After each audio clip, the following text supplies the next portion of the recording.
Hey guys, still there. With the release of Steel Division, the ranked game mode has been entered into the game, so you can now square off 1 versus 1 in a ranked game mode to see how well you add up against other players. Now, one of these guys is Baron von Boyce, who I've featured on the channel before and who I'll continue to feature because his replays are usually very good. And over here, he's teaching Eldenesh in a 1v1 ranked, who's using the 116th Panzer Division, that it is not a particularly good idea to only bring armor, especially in a map like this, where you have a town in the middle and a tree line to conceal infantry on the right, as well as some fallback positions here. Now, on a map like this, I understand why you'd want to use armor, and Eldenesh, with his 116th Panzer Division, is fielding the Panzer III-M, the Panzer III-M again, and the Panzer III-H. These guys are not particularly expensive tanks, 105 points only. Decent amount of AP, decent amount of HE, but the HE value for the tanks is mainly going to have to be provided by the machine guns. Armor is alright at 7 points of frontal armor. Speed is relatively good for a tank like that. That's his right flank, or his left flank from his point of view. Over here we have another Panzer III-L, as well as 2 groups of infantry. And that's it. That's all he's going with. Reconnaissance not found. Baron, on the other side, is opening up with some transports from the 3rd Armored. He has some of these M3HTs with infantry. Of course, the infantry do pack their own anti-tank weapon, and he's going to be moving those towards this town. On the other side, he has a reconnaissance group, a Jeep 30 cal, as well as a further battle group consisting of an AA gun, further infantry, as well as an M4A1 and an M5A1 command tank. All units ready, moving up along or on top of the train tracks, and quickly getting some more terrain. And of course, being ranked, it is usually, if not always, conquest, and thereby more map is more points income. He already has 53%, so he's currently getting a +1. If he can get that to 58%, he's going to get +2, and so forth. So they're quickly approaching each other, with the transports from Baron moving a bit faster because they're wheeled. These recon guys are also capable of dealing with some of the enemy vehicles, but not that well, and especially not at range. Now he's offloaded his troops here. We have the rifles defending this area right in the middle of this town, so that neither of these roads are going to be usable by armored forces. And over here he's running into, and unfortunately exploding due to the fire from the Panzer III-Ms. He's quickly offloading the rest of his forces here. And these recon guys are capable of spotting, but not exactly capable of dealing with these tanks at the moment. Neither is his Command M5A1. The Command M5A1 can, however, deal some damage at very short range, which is exactly what this is. And he's further getting backup from the M4A1, slightly further down the line. So these tanks are very quickly getting ripped to shreds. Unfortunately, the same goes for his Command M5A1. And without any infantry here, it's going to be difficult for these guys to move up.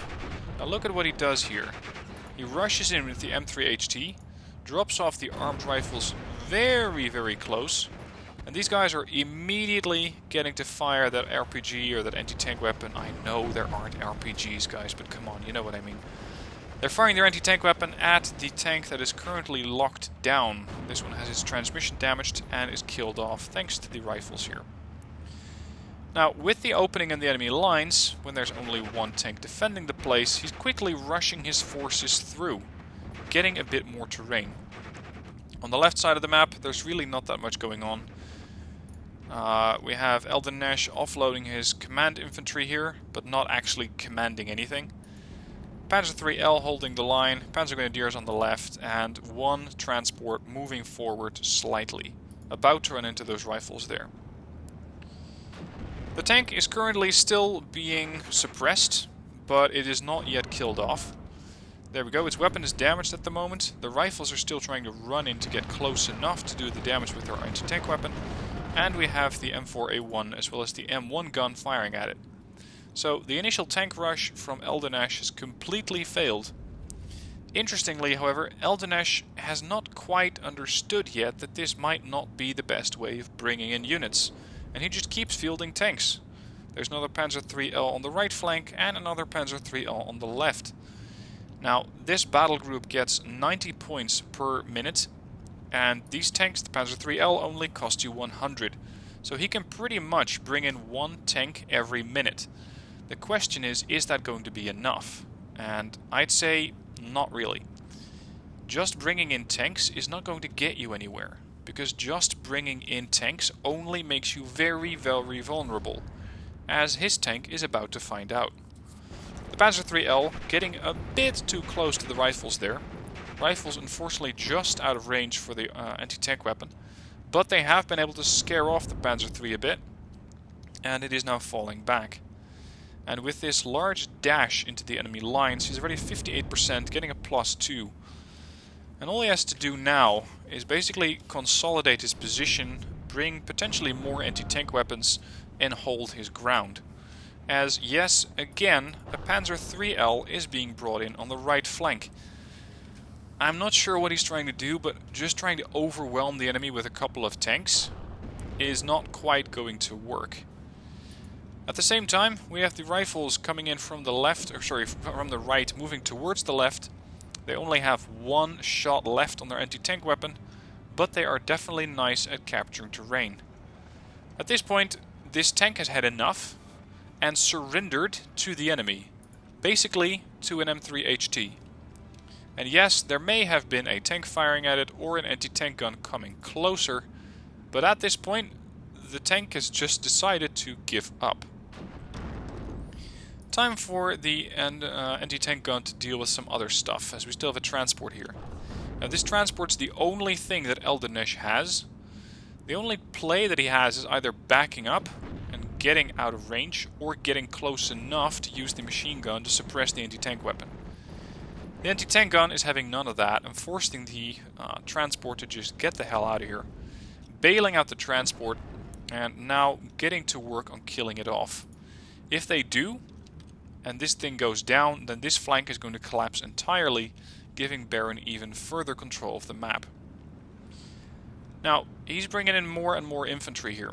And you could say, well, is that the right play? Because he's not actually going to be able to deal with the tanks, unless they get up close, that is. Well, no, but he is getting a lot of map control.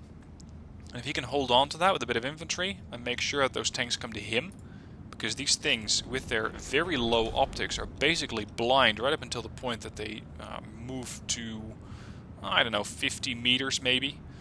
50 meters happens to be the range at which these guys become very, very proficient with an anti-tank weapon.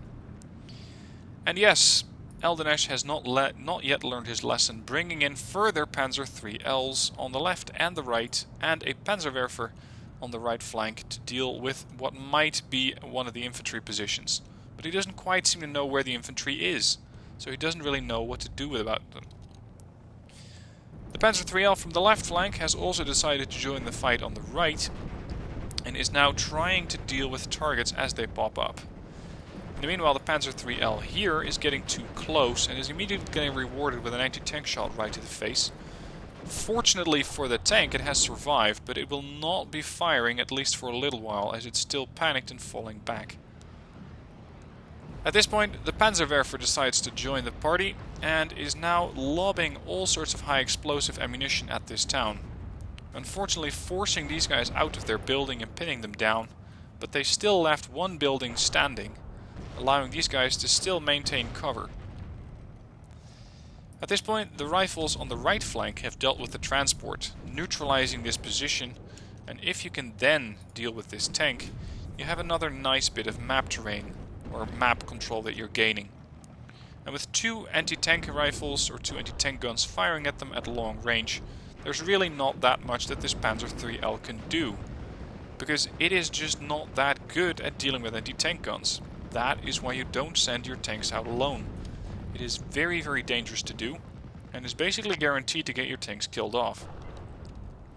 Panzer IIIL has had enough, is backing up, doesn't really seem to be knowing which way to go, and is currently holding position and once again reacquiring the M1 and going after it.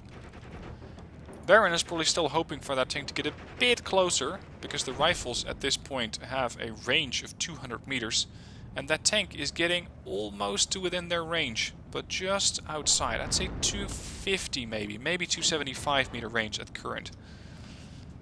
So if he can just rush in as this thing is falling back and still being panicked, then he might be able to get the shot that kills off the Panzer III and get a bit more control here.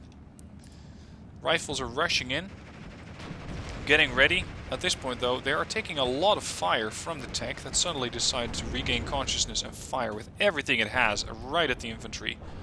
But this is where he also makes a mistake. He gets a bit too close to these rifles.